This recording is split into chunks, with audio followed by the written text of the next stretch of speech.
my good and bad experiences in Hollywood working as an entertainment reporter, and about Blake Lively, Justin Baldoni, and Taylor Swift and Ryan Reynolds and everyone else involved in this insane drama that is getting worse by the hour. I posted a video earlier today and I thought, okay, that's it. Now I can relax and go and have dinner, which I did. And then I came back and I was like, oh my God, now I have to go and report on this because this is absurd. So we thought that what we saw yesterday from Brian Friedman was terrible, and it's worse. So today, Brian sent an affidavit to the judge, meaning that someone has sworn to him that the information they gave him about Taylor Swift is true. He goes into details of how he achieved this information. And it turns out that this dates back to actually February earlier this year, when he received a phone call from someone who wanted to tell him something.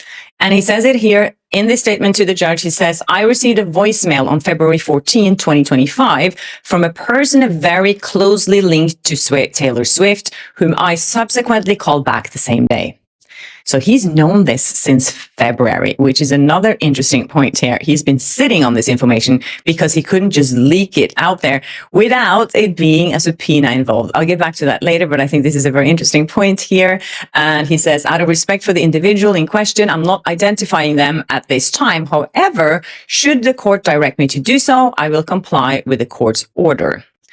He says, during the February 14th phone call, which lasted approximately 1 hour, the speaker told me that they had been informed that J. Douglas Baldridge, counsel for Taylor Swift and her Venable LLP, had received a phone call from Michael Gottlieb, counsel for Blake Lively and Ryan Reynolds, during which Mr. Gottlieb requested on Ms. Lively's behalf that Taylor Swift make a social media statement in support of Ms. Lively, giving her absence from the Super Bowl that year. So she was basically saying that, you need to explain why I wasn't at the Super Bowl with you, so you need to put out a statement that you support me publicly.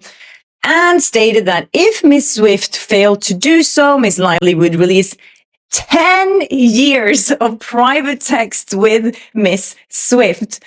Blake Lively would publicly, this is so cruel. This is so mean. This is just like another level of what I thought was possible coming out of that camp. She threatened to publicly release 10 years of text messages. Can you imagine all the texts back and forth about Taylor Swift's exes? He continues to say the individual also told me that they had been informed that Mr. Baldridge had accused Mr. Gottlieb of extortion and ended the call. So basically Taylor Swift's lawyer probably hung up on Mr. Gottlieb.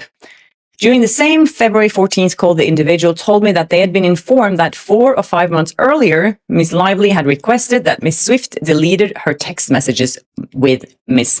Lively. So this happened in February 14th, on Valentine's Day of all days, and Lively had already asked Swift to delete her text 4 or 5 months earlier, which would be around October or November, just when New York Times started working on that article.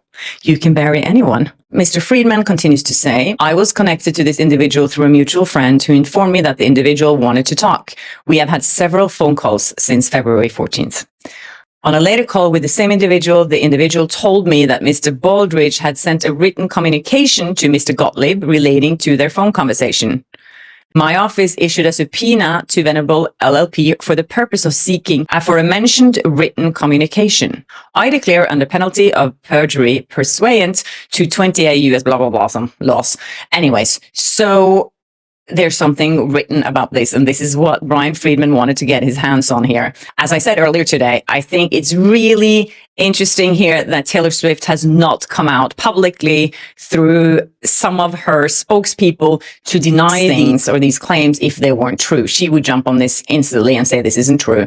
This is one of the reasons that I believe it, and I think most people believe it. And it looks like even People magazine now has started to turn on Blake Lively and Ryan Reynolds.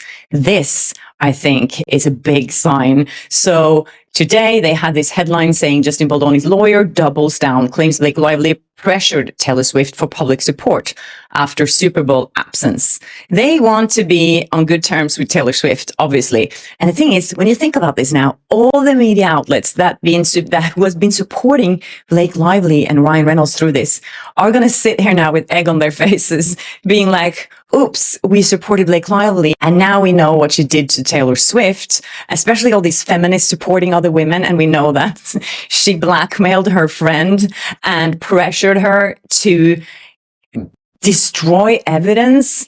And this is the person that so many media outlets have been supporting, including, of course, New York Times. This looks so bad for them. And I think now we see the reason why we got to this point is because all of the people out there, creators, all the people that have been digging into this, all the mommy sleuths that found things, have all of this together has created this moment when we starting to really see the truth there of what has happened and who these people really are. Apart from that, something else happened today that we're not going to be super excited about, but of course I have to talk about it. And that is the fact that Judge Lehman actually did toss out the letter. So he told Mr. Friedman that he shouldn't use the court system. He said counsel is advised that future misuse of the court's docket may be met with sanctions. He said he agreed with Blake Lively's team and said that this information has nothing to do with the actual case, which I also thought about yesterday. I think I spoke about it. Like, why is this subpoena from Taylor Swift important to Justin Baldoni?